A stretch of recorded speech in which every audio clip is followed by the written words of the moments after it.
Salut, nous continuons ce livre de mon mentor, maître spirituel, Shripada Chaitanya Chandra Prabhu. Qu'est-ce que la bhakti? Il commence ainsi.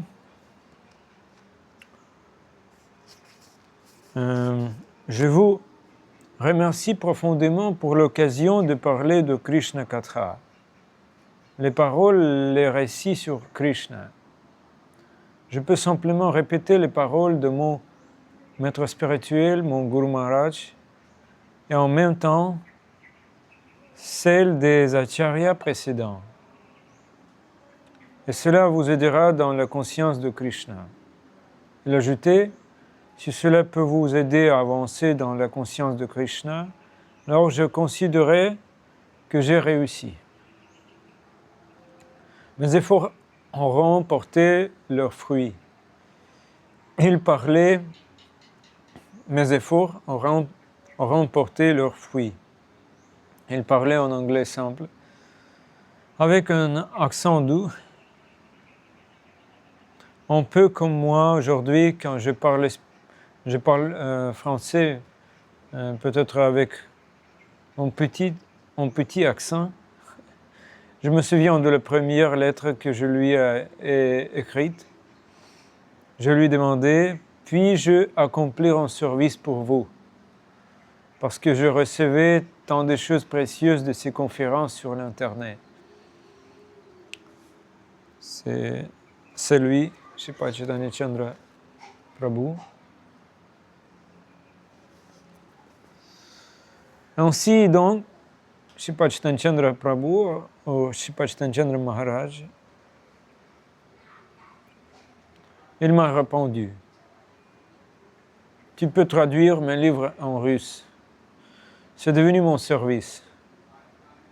Le texte que nous lisons aujourd'hui est une de ces conférences, publiée sous forme de chapitres. Et il commence par poser une question à un dévot. Pourquoi êtes-vous ici? Pourquoi es-tu ici? Je peux vous poser la même question. Pourquoi sommes-nous ici? Quel est notre but? Chers amis, chers abonnés, pourquoi sommes-nous ici? C'est la question. Quel est le sens de notre présence? Ce canal s'appelle Prema Bhakti Dhara. C'est aussi le titre dans des livres de Shripada Chaitanya Chandra Prabhu aussi. J'ai repris ce nom de lui. Prema Bhakti signifie le service dévotionnel empreint d'amour envers Dieu, Krishna. Notre but, c'est Krishna Prema Bhakti, l'amour pour Dieu. Mais comment obtenir cette Krishna Prema Bhakti? Voilà la question. Par quels moyens? D'abord, nous devons développer la Bhakti, le service dévotionnel. Car la Krishna Prema est déjà à un niveau très élevé. Nous commençons par quelque chose de plus simple.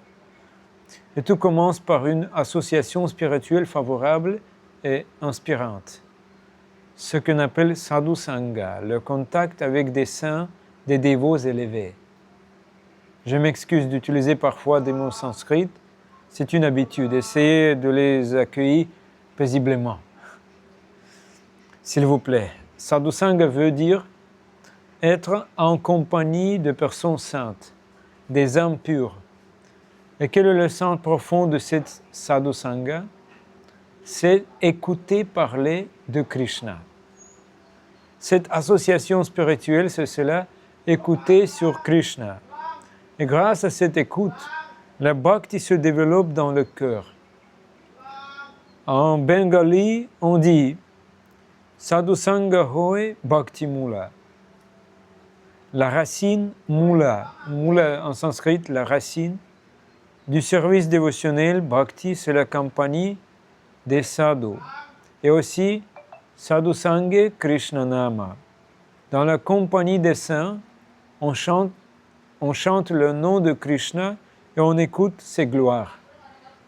Le mot sangha signifie association, compagnie, mais il implique l'écoute active, l'ouverture des oreilles, des sens et du corps. Et en vérité, il ne faut rien d'autre pour atteindre la perfection spirituelle. Que nous soyons en Bali, comme moi maintenant, ou en Europe, en France, en Belgique, au Canada ou ailleurs, cela n'a aucune importance. Où que nous soyons, pour progresser spirituellement, nous n'avons besoin que d'une chose, seulement une chose. Écouter sur Krishna et chanter son saint nom. Hare Krishna, Krishna Krishna, Hare Hare, Hare Rama, Rama Rama, Hare Hare. Et c'est ainsi que nous atteignons la perfection. Car en réalité, nous désirons tous atteindre la perfection, n'est-ce pas? Soyons honnêtes.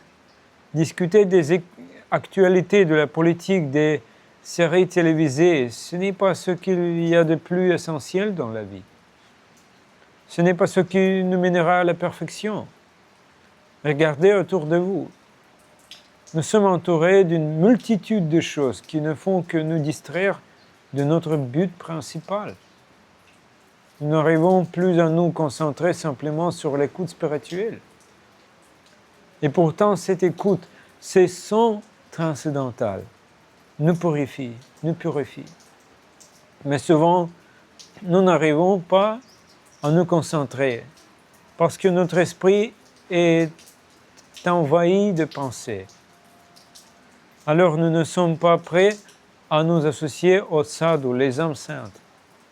Il nous semble plus facile de parler avec notre famille ou avec nos collègues. Quelle est donc la raison pour laquelle nous n'arrivons pas à nous associer avec les sadhus? Quelqu'un dira, parce qu'ils vivent très loin. L'Inde, par exemple, est loin. Et moi, je suis maintenant à Bali. C'est encore plus éloigné. Alors on pense, je suis trop loin, je ne peux pas avoir cette association. Mais en réalité, aujourd'hui, nous avons tant de moyens. Nous avons Internet. Tout est possible.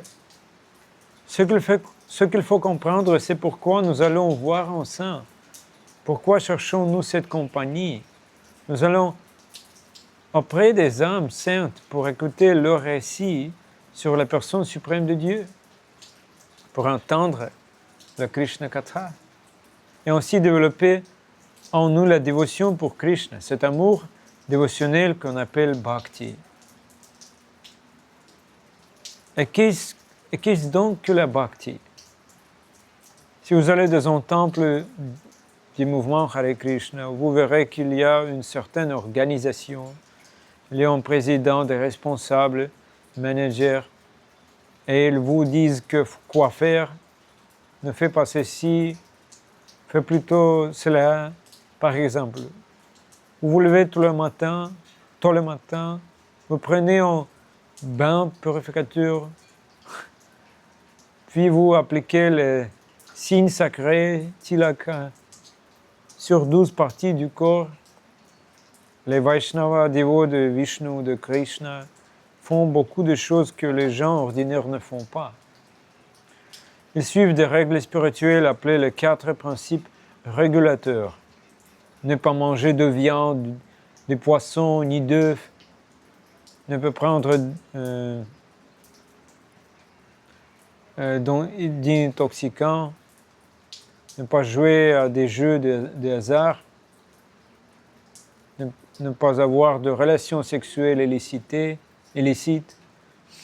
En plus, se coucher tôt, se lever tôt. Beaucoup d'austérité. Mais pourquoi acceptons-nous tout cela? Oui, même mes proches me demandaient, pourquoi observe de telle austérité? Quel est le but de toutes ces restrictions? Pourquoi se compliquer à la vie? Ce n'est pas la liberté. Mais c'est vraiment liberté. C'est vraie liberté. Un jour, un disciple de Srila Prabhupada, avant de devenir moine, avait commis infraction. La police le recherchait pour le mettre en prison.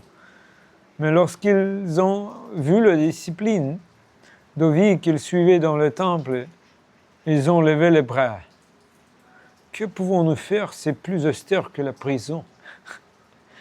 Quelqu'un pourrait demander, mais pourquoi tout cela? Nous avons déjà répondu, pour la bhakti. Mais que nous apporte la bhakti? Souvent, nous commençons une pratique spirituelle sans comprendre le sens. Alors, que se passe-t-il? Nous disons, c'est une secte, du fanatisme. À quoi bon? Je préfère une vie normale comme tout le monde. Dans le Mahabharata, cette grande histoire du monde ancien, on raconte qu'il y a 5000 ans eut lieu une grande guerre. Le champ de bataille nommé Kurukshetra. Ashwatthama lança une brahmastra, une bombe semblable à une bombe atomique, mais déclenchée par un mantra, le son védique. Oui, les Écritures décrivent que les anciens savaient produire une telle explosion à l'aide de son sacré. Om, et comme ça. Je n'ai pas ces mantras. Mais Ashwatthama n'était pas un bon disciple. Il savait comment déclencher la bombe, mais ne savait pas comment le neutraliser. Et ainsi, une catastrophe mondiale aurait pu se produire si le grand guerrier et dévot de Krishna Arjuna n'avait pas lancé ses propres brahmastra qui neutralisa la première. Les anciens connaissaient cette science spirituelle. Et quelles leçons pouvons-nous en tirer? Ne soyons pas comme Ashwatthama. S'il vous plaît, quand vous commencez à chanter Hare Krishna, vous devez savoir ce que vous cherchez à obtenir. La Krishna Prema Bhakti, il faut savoir ce que c'est. Alors que nous donne la Krishna Prema Bhakti? Que nous donne?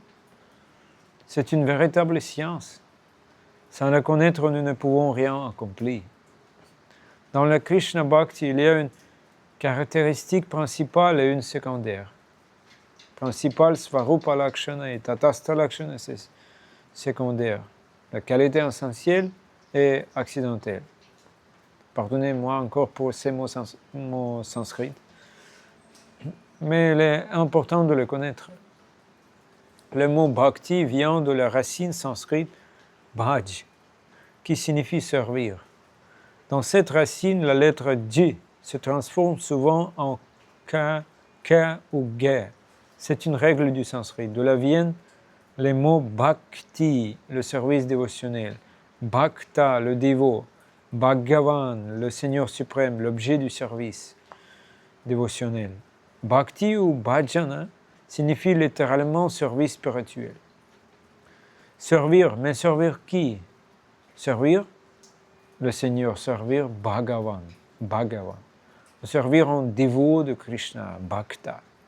Servir le dévot de Krishna, servir Krishna lui-même, Bhagavan, dans les deux cas, c'est Bhakti. C'est-à-dire un service empreint d'amour, le service spécial.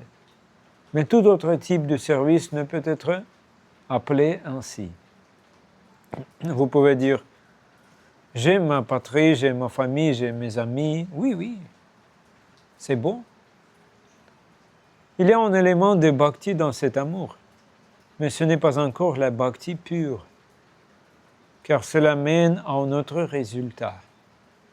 Tout ce qu'il y a de bon dans ce monde contient une parcelle de bhakti. Mais cela ne nous satisfait pas pleinement, car ce n'est qu'un reflet partiel. Notre nature véritable, c'est la bhakti. Le monde spirituel tout entier repose sur elle. Alors que la raison principale pour laquelle nous pratiquons la bhakti, c'est simple. Nous voulons donner de la joie à Krishna. C'est là la véritable source de bonheur. Quand Krishna est heureux, alors nous sommes heureux. Si nous parvenons à réjouir Dieu, Krishna, notre vie humaine sera considérée comme réussie. Mais si nous ne savons pas comment lui faire plaisir, alors nous échouerons. Voilà l'essence. Merci beaucoup. À bientôt.